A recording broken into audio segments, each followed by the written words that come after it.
খাইনা টাইমা অবস্থা খারাপ হয়ে আছে। তারপর ঘুরতে পারতেছি, ভালো লাগতেছে, মনের একটা প্রশান্তি ঘুরতে পারা।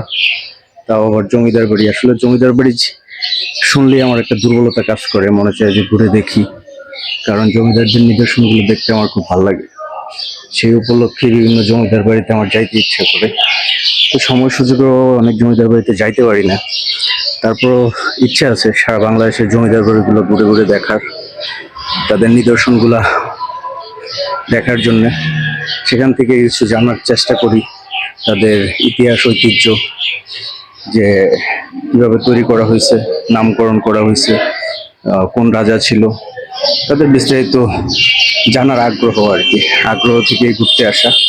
তো সেই উপলক্ষে ঘুরতে আসলাম মুক্তাগাছা জমিদার বাড়ি। আসসালামু আলাইকুম জন, আমরা চলে আসছি মুক্তাগাছা জমিদার বাড়ি। তা এখন আছি জমিদার বাড়ির সামনে। কিছুক্ষণের মধ্যে আমরা জমিদার বাড়ির ভিতরে প্রবেশ করব, আপনাদেরকেও দেখাবো জমিদার বাড়ির দৃশ্যটা।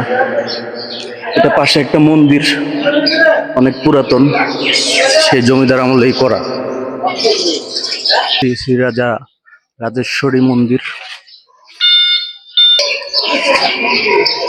এটা হচ্ছে প্রধান ফটক। এই ফটক দিয়ে আমরা ভিতরে প্রবেশ করব।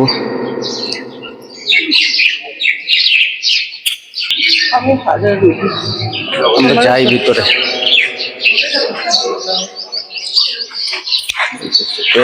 চাচি নেন।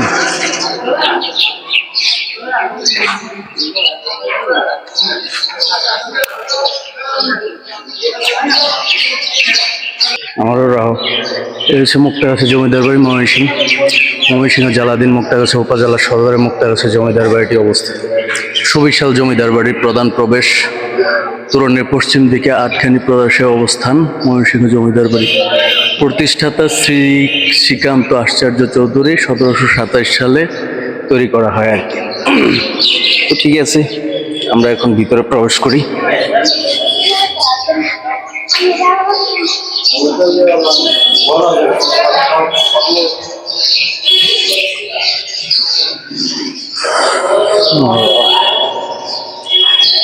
আনসার ক্যাম্প হিসেবে ব্যবহৃত হচ্ছে।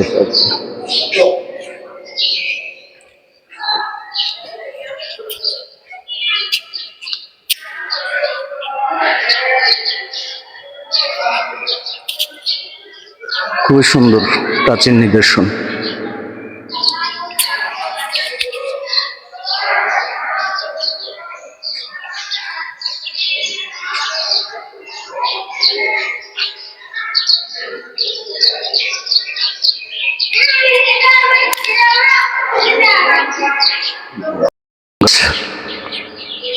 আম গাছ, আম দেখছো পরে অবস্থা কি?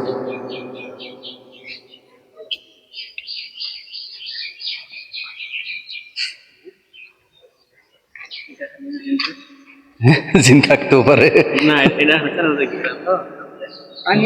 আর গাছ তো অনেক পুরাতন।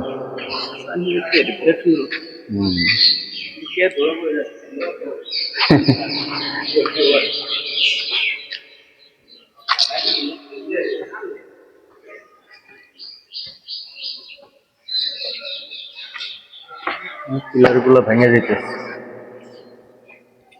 এক সময় কত সুন্দর ছিল, এখন সেই পিলার বাড়িঘর ভাঙা পুরাতন নগরীতে পরিণত হয়েছে।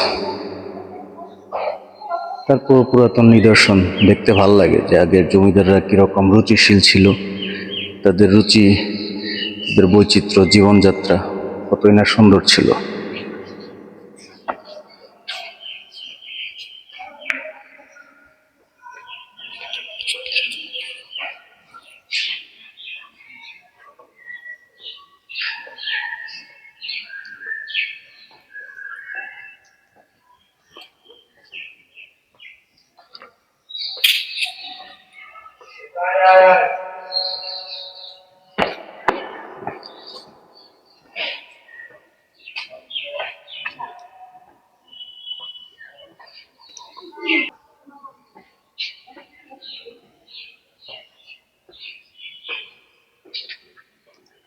এই ভিউ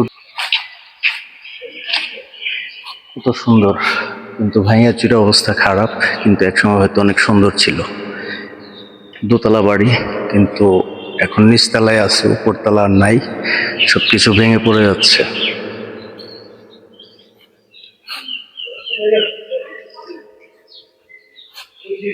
না, মনে হয় যে এটা দোতলা ছিল, ভেঙে টেঙে পড়ে গেছে, এখন শুধু নিচতলাটাই আছে, দোতলা আর নাই। উপরে গাছগুলো অনেক পুরাতন।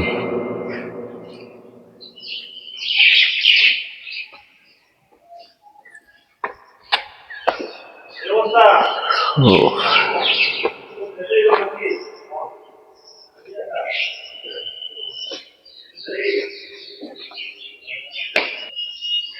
টিন গুলা কত মজবুত, এখনো যে টিকে আছে। এখনকার দিনে টিন দেওয়া যায় কয়েক বছর গেলেই নষ্ট হয়ে যায়।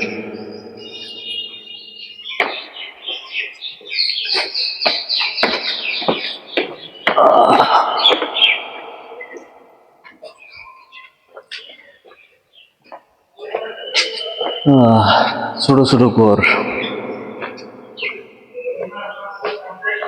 দিতে বাইরে।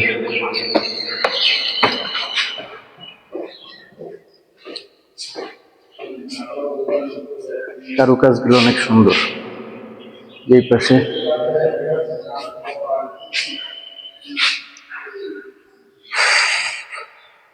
সিংহের ছবি দেওয়া আছে।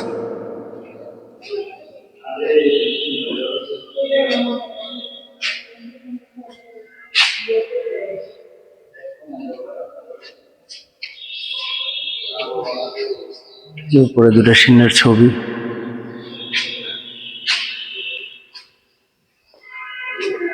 ফটক,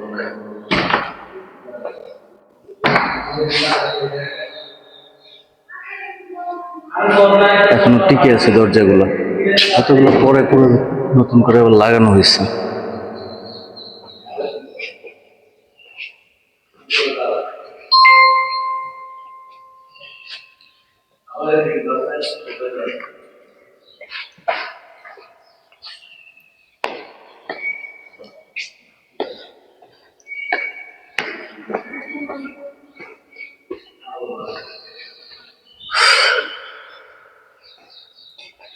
এটা কি পূজার স্থান টানা ছিল নাকি? মনে হয় যে পূজা টুজা করতো।